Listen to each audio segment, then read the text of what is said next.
unanswered questions. It doesn't mean you failed. I mean, you can, basically it's a 70%.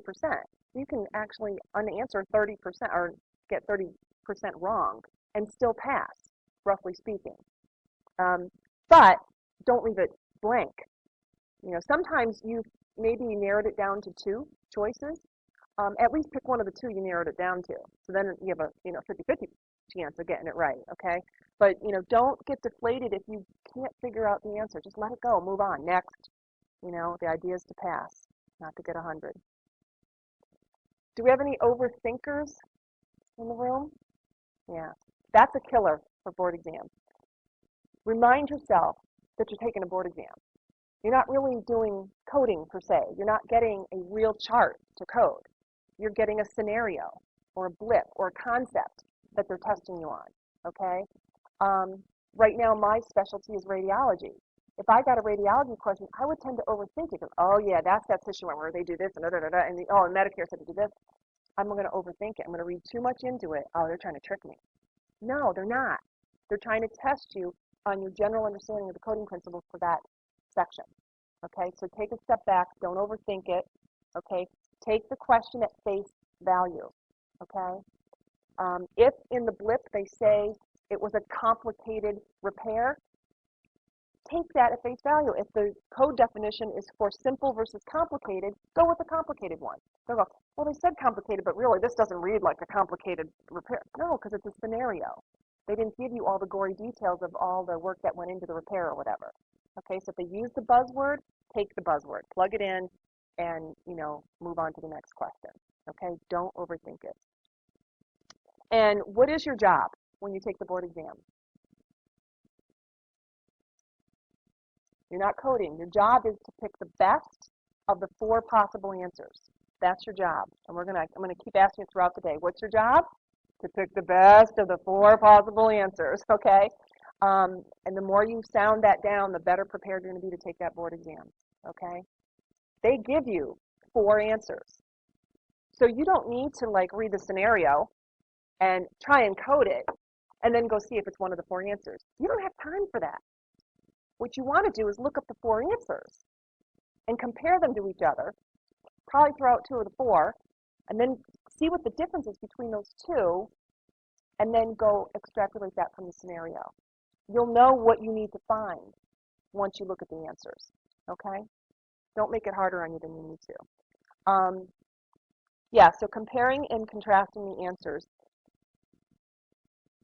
What I recommend, say when you're doing surgery questions, sometimes scenarios can get kind of longish, right? And our inclination is to go read the scenario and then go look up the answers.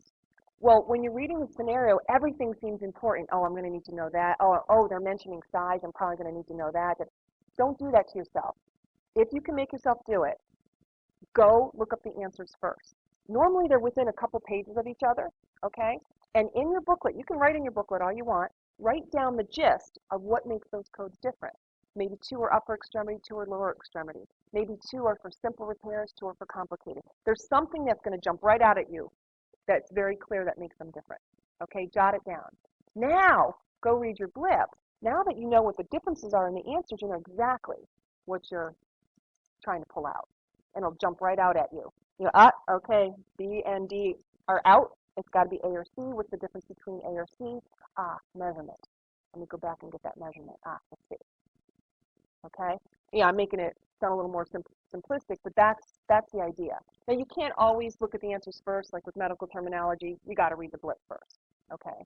But for the surgery type questions, and even E&M, you can go through and come up with the level and everything, but it's a lot better if you look at the 4 answers and then you realize, oh, they're testing on that I understand that this is a consult or not, or that this is in the emergency room versus this setting. Then you don't even maybe have to worry about that leveling. Why go through all that extra work when that's not what they're testing on? Okay, so by looking at the answer, you really get an idea of what principle they're trying to test you on. Okay. Okay, this is where we're going to talk about marking up your books to draw your attention to logical groupings. Okay, this is like what my whole method is based on for teaching. So, for example, let's turn in our CPT books to page 57 for the 2010 version, or code 10021, the very beginning of the surgery section.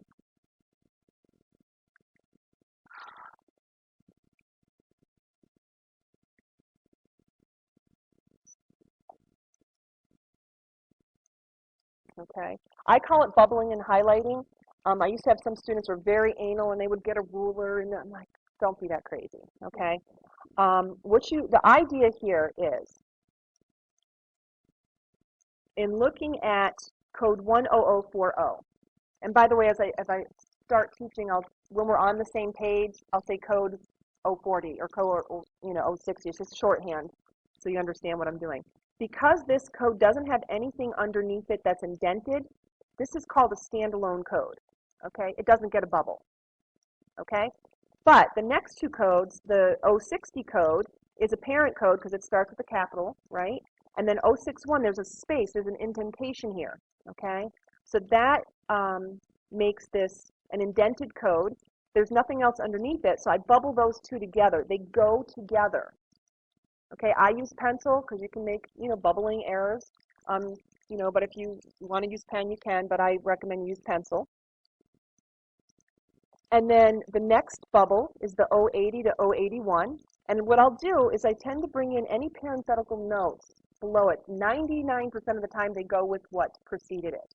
Okay, but sometimes you have to read it a little bit and go, oh no, that actually goes with what follows, once in a blue moon. So bubble that in any parenthetical notes, okay?